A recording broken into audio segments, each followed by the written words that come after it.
Greetings everyone and welcome to the video. I hope everybody's blessed and I hope everybody is well. This one's been a long time coming. It took a very long time to film, put together, paint and all that sort of good stuff. So yeah, thanks for bearing with me on that one. I will say this is quite an in-depth model. It's more one of my center pieces. So I've used a ton of methods, paints and loads of different techniques that we'll get into in this video. So I want it to be more of an over video going over the techniques and everything like that rather than the step by step that I normally do. It's still going to be really in depth and I just hope that by the end of this video you're going to be able to cherry pick whatever it is that you like from this video and be able to implement it into your painting process. As always, all the colors and paint list will be in the description below, along with my affiliate links for you to be able to click on and grab some of the products that I've used in this video for yourself, and I just get a little bit of a kickback from that as well. Also, if you're new here, please consider hitting that subscribe button, and if you do enjoy this video, you can be able to take something away from it, then just remember to hit that like button. It'll help me get this video out there for the algorithm gods. Leave me a comment, all that sort of good stuff. But with that said, let's jump into the video. So the first and main tip that I can give you when you're building your Fulgrim is do him in Subassemblies, and this also applies to the painting process. And as we get through it, you'll sort of see as I start sticking little bits together just to bring it all together so I can get a good understanding of it. But please take one piece of advice from me. It's going to make life 10 times easier when it comes to painting and applying your effects to the Fulgrim model. I'll also get into, you'll see a little bit later on once I've primed him up, how the breakdown of those subassemblies come. You can subassemble it a little bit less than what I did and maybe attach the cape and stuff, but that's entirely up to you. So the part that you can see right now, I'm just adding a little bit of corroded texture to his armor plates. And to do this, I've used Tamiya basic putty, thinned a little bit with the thin cement that they do, and then I just start to work my way around with an old knackered brush and just stippling this on just to create a little bit of texture. Don't go too heavy with it. You don't want to destroy any of those details, but just work your way around the armor and a little bit of the cloth on his cape to be able to get this texture. Now once you've done that and it's dried, then you can go in with a little bit of a very fine sandpaper, something like 2000 grit, and just very lightly sand over the top of it, and this will just buff out some of those harsher edges, and what you'll be left with is a nice little even rough texture. You don't have to use the Tamiya basic putty. There's also a ton of other putties out there like the Villainy putty, or most of all I tend to really enjoy, because it is water soluble, the liquid green stuff from Games Workshop. It behaves just the exact same, but then you can go in and sand it down. I did get a little bit of a scalpel as well and just create some more indentations and marks. As you've probably seen from the footage and the photos of this miniature, I did do the option of multiple head options. Now this is a bit of a pain to actually magnetize. If you want to do that, feel free. I've just got some really tiny magnets, and you have to, scrape a little bit out and drill some holes, glue those magnets in, and then you've got those magnetic heads. But if you've got an alternative head option that you want to use, feel free to use that. Now you will notice in this video I've got like a bit of a twisted face, and I'm first of all going to say that this genuinely was inspired by Tabletop Tactics. I'm not the original idea for that, so full credit to them goes to that for that face sculpt. And this was, I'm going to be honest, it was around 3 hours of swearing and getting really angry and having to attempt this multiple times just using green stuff. If you want to try and attempt it, I've just got some green stuff. I'm not a sculptor. I've never done sculpting. I don't claim to be a really good sculptor. I just tried my best and just persevered and just got these little thin bits and did it. Mine, I know that it's got like the little staple bits in it, but I wanted mine a little bit more of a cross between the Joker. If you've ever seen the Joker comic where he actually staples his face to it, I believe that's what Tabletop Tactics inspired theirs from. But for this one, I wanted something a little bit similar, but more in line. I was really inspired by the new Batman film, and if you've seen, I think his name's Barry Cohen or Barry Cohen, I might be completely wrong with that, but the latest Joker from the latest Batman film, the Matt Reeves one. This is more in line with that, where he's got a really disfigured face and it's got almost like a creepy smile just up one side. And then I got some little thin chain, and that's what I did for the actual staples on the face. And then that's pretty much the build for this, you know, and then you can go straight into your priming phase. But to prime up this Fulgrim model, I've just used some black primer. I tend to use Mr. Hobby Surfacing Primer, which is a lacquer primer. It's really strong, it doesn't come off or anything like that. The only problem is you've got to use an airbrush for it, and it also smells quite bad. But I've recently started using the VMS acrylic no peel primers, and they have been fantastic. I'm literally going to replace my Stano Res primers with those, as they offer a wide colour range and they're absolutely amazing and durable. So for the next portion of this video, rather than go in depth and you have to sit here for hours and hours and hours while I explain each step in succession, I thought I'd go over more of the actual techniques and the ways that I've done stuff, so that you can maybe even change the colors if you want to do that, or even just cherry pick and take some of those techniques away from it. This step does, unfortunately, if you're not got an airbrush, does involve a ton of airbrushing. That is just due to the size of the miniature and the speed, and because he's got a lot of skin on him, I like the nice soft transitions that the airbrush can create for you. Now, if you don't have an airbrush, do not click off this video. There are still a ton of techniques that you can take away from it, and there is nothing wrong or nothing stopping you from applying this using standard brushes. And if you want a really good way and even a fast way to be able to do this, then I'd highly recommend going over to the Artist Opus and checking out their dry brushing videos and techniques, and it'll teach you the really good, easy way to be able to achieve these effects. But I am using an airbrush, and again, if you want a really cheap airbrush and one that's going to work and be really reliable, which does come with a tiny compressor that can fit onto your table, then go over and check out a video that I did for the Villainy airbrush product. So at this stage, I'm literally starting off building up, and this is going to be a multi-layered, so I'm just laying base tones down, even though there's a lot of steps to this. Like I said, it's not an easy tutorial. It's not something that, you know, I've tried to do it quick. And if you are looking, I know a lot of people say, you know, is there an easier way to do this? Of course there's an easier way to do it, but it's not something that I do. There's a ton of channels out there that maybe show this Fulgrim. I've seen a lot of videos knocking about on the internet that show even easier ways to create a Fulgrim. But, you know, if you're wanting these sorts of effects that I'm doing, these are techniques that I use. So I do apologize, but there are a ton of videos out there that show easier methods, maybe using contrast paints and all that sort of good stuff. But still, if you want to go and check them out, feel free, and then maybe apply some of the techniques that you've learnt in this video.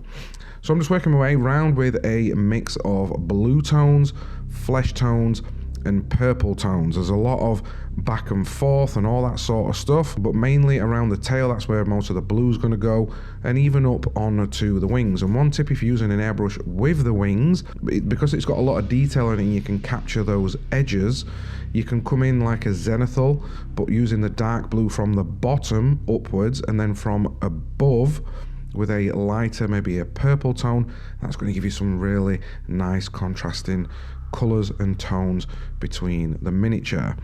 I also went in there as well to create some mottling on the skin with some spattering using either contrast paints or citadel washes, and this will just get some on my brush and get something like a paper clip or an airbrush needle and just start to flick those different tones onto the skin. And then once I've got those light tones, so I've got some dark tones and then some lighter flesh tones. And I think I went in there and dry brushed some on, especially for the faces and stuff, just to pick out some of those raised details. But after that, and you've got those main tones down, that's where you can start to come in with some contrast paints. Like I've used a lot of purple tones, and I'm just spraying these at the side of the flesh because we've got those nice light undertones. First of all, those contrast paints are going to show up perfect, also adding some additional shadows to the miniature. And this is just using, you can also do this with like some acrylic filters, where I might go in there for like the bloody areas on the front, using like Berserker bloodshade or some red tones to get that really sore muscle look underneath, and then just literally work your way around the entire miniature doing this. Now, On its own, it looks really good, but there are obviously some more steps that we need to get into a little bit later on in the video to really push this miniature into the more grimdark, such as like the veins and everything like that underneath. But using this multi-layered approach, along with like your contrast paints, it's nice and easy. It's actually really quick as well, and the results that you get from it are absolutely perfect, such as like the spattering and then going in with the contrast paints. It gives it that multi-layered look that I've been constantly talking about, where some of that mottling and even veins, what we get into a little bit later on, will be sat underneath the skin. And whilst I'd got the airbrush out, I quickly went in there and faded some of the hair and added some of the additional base colours, or just getting some bits primed whilst I got the airbrush out, just to quickly go over. Now all this, what we've just done, is literally the base coat. Now I know it's been tons and tons of layers, but this is literally going to act as our like base coat or our foundation, which we can build upon a little bit later on in the video to get some nice special effects and really push Fulgrim into that grimdark aesthetic.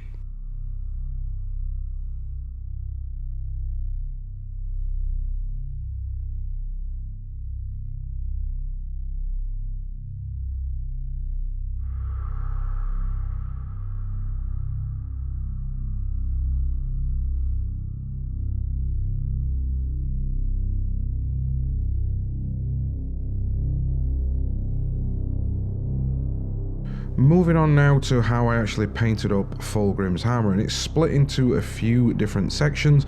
If you look at the box art overall, there are a couple of different gold tones, and I wanted mine to be a little bit different. I wanted the base like colour of his armour to be more in line with like a rose gold, and then the trim to just be a more standard gold. Now first of all, I've got something like Morn Fang Brown, and I'm starting to stipple this across all the armour sections. Don't worry about getting perfect coverage. The more mottled you get it, the better this is going to look. You might be thinking, you know, why are you using something that's not a metallic paint first of all?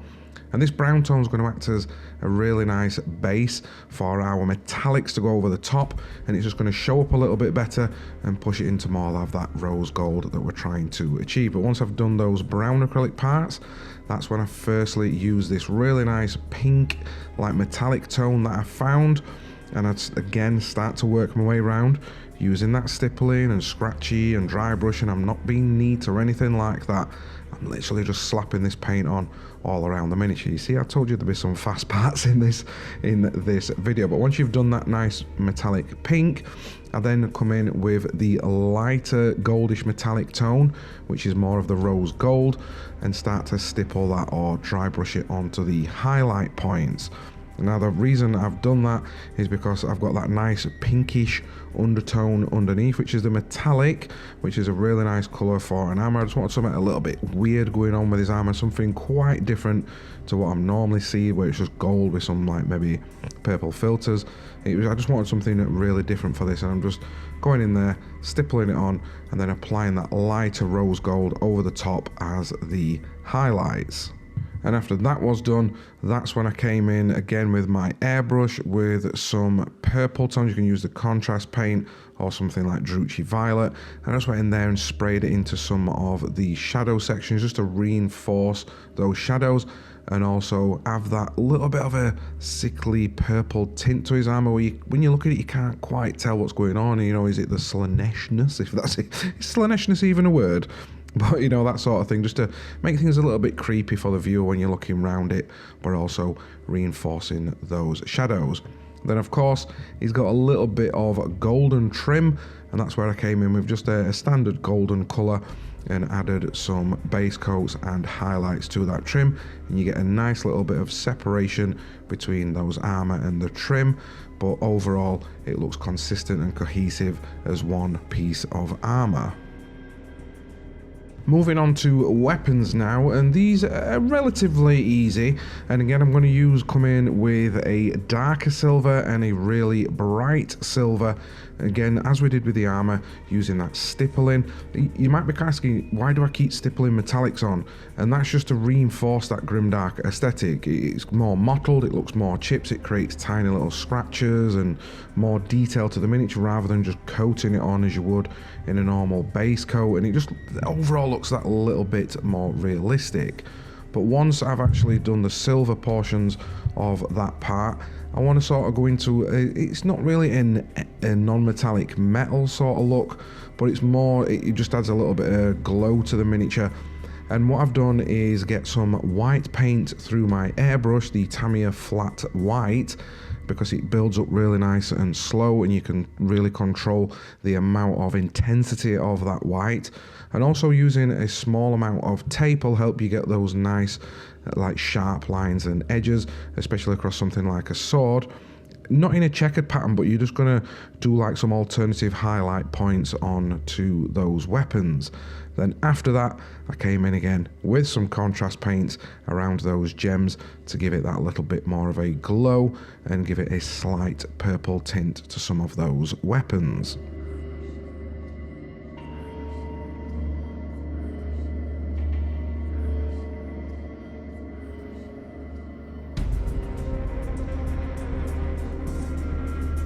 So here's a really quick and easy way to do some gems, because he's got a ton of gems all over him. The more you look at this miniature, the more detail tends to pop out at you.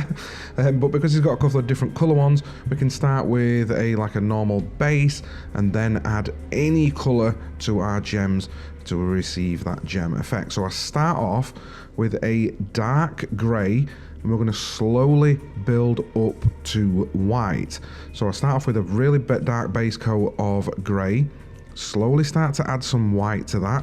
And what we're going to do, because you've got like a circle, we're going to keep the top right hand or the left hand corner with more like a dot or a shine, or like a circle, and then at the bottom, whichever side you want your light to be, then you're going to do like a half moon shape across the bottom.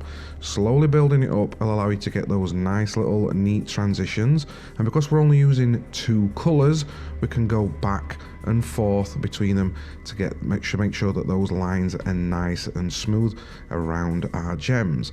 But once you have done that and you've built the final highlights up with just a dot of white and a slight white half moon circle underneath, then how to change the color and get those gems whatever color you want. And this will also work with lenses or any sort of space marine eyes that you want to add a little glow to. We're simply going to come in with some contrast paints over the top of it, whatever color you want, and that'll get you your gems. And then if you want, you can reinforce it, just reinforce those little white dots again if you need to. And then also after that, I gave each one, just to add some more shine to it, a little coat of gloss varnish.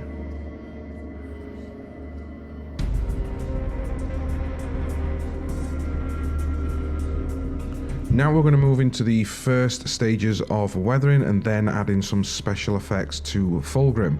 First of all, I'm going to load up some Villainy ink Goons Grime, and I'm just applying this in selected areas, just thinning it with mineral spirits. No varnishes or anything like that required. I'm just working my way around some of the dirty areas, especially the lower half where he's been sliding his snake body through the ground and everything like that. He's going to actually get some dirt and grime that builds up, but just apply this on, and then as we normally do in most of my videos, come in with the reductive technique. Now, of course, he's covered in armor and he's got a lot of sections that need some separation and also some additional shadows adding to them. For this, if you've got the new Villainy Inks Phase 2, I came in with Decrepit Filth, thinned down as more of a pin wash and some additional shadows to get those nice separations between those lines. But if you don't have the Phase 2, you could use something like an oil paint like Abtelung 502, anything like that. And then that's pretty much, I've not gone massively heavy with the weathering at this stage or anything like that. I've kept it nice and neat with a little bit of grime before moving on to some of our special effects. So at this stage, you can literally go in with some of the Villainy Inks Carrying Crimson. This is a special effects enamel, which has these tiny little pigmented particles inside, perfect for any skin effects. But once that stage is complete, you could literally leave the Fulgrim model at this stage and it'll still look great. You know, you can go out there and play with it. But of course, me being me, I want to push it that little bit further and use some more advanced techniques.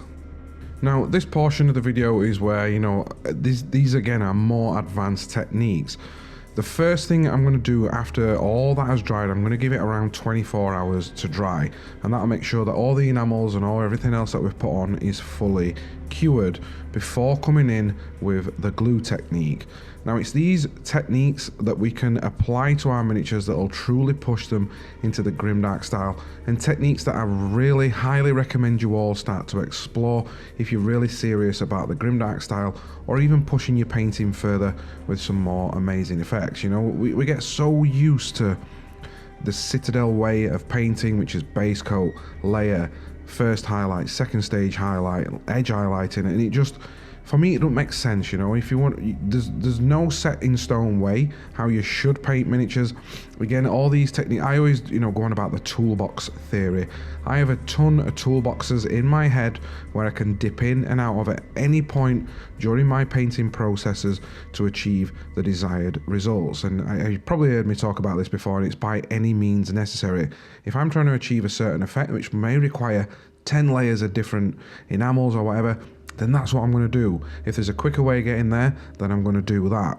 But for the multi-layered effects, where you'll see on the Fulgrim model where he's got like veins that sit underneath the skin, once everything had dried, I came in with the glue technique, which is basically applying a layer. It's almost like varnishing, but with super glue, really thin super glue. And now it does take a lot of, you know, work, and you know, there's a lot of hazards involved with it. You know, you need to make sure you're wearing protective gear and stuff, which can put people off, but it is genuinely quite easy.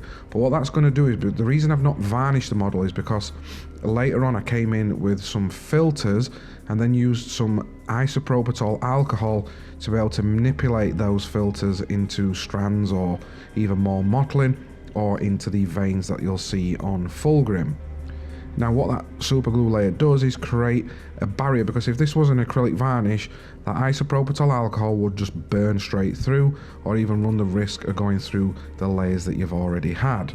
So what this super glue method does, it creates a barrier between what you've already done and then what you're going to do after, which will literally, it won't even be able to get through that super glue.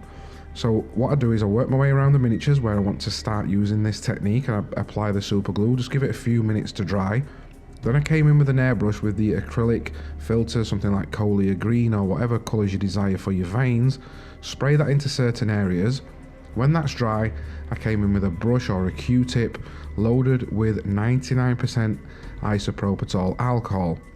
What that'll do, it'll dissolve the acrylic paint, and just like you do with oils or enamels, you can start to push it into little shapes and strands, or even mottling. There's a ton of ways that you can use these techniques into the actual shape of the veins. Now, to get them to sit underneath the skin, which is what I did with Fulgrim, I got the abtelung 502 flesh set, and then I lightly load my brush up and start to dry brush it over those areas. And because it's really light and it's sort of transparent, it'll also highlight our miniature, and then underneath it you've got a ton of variation and mottling and three-dimensional layers to that skin, which really push it into the Grimdark aesthetic.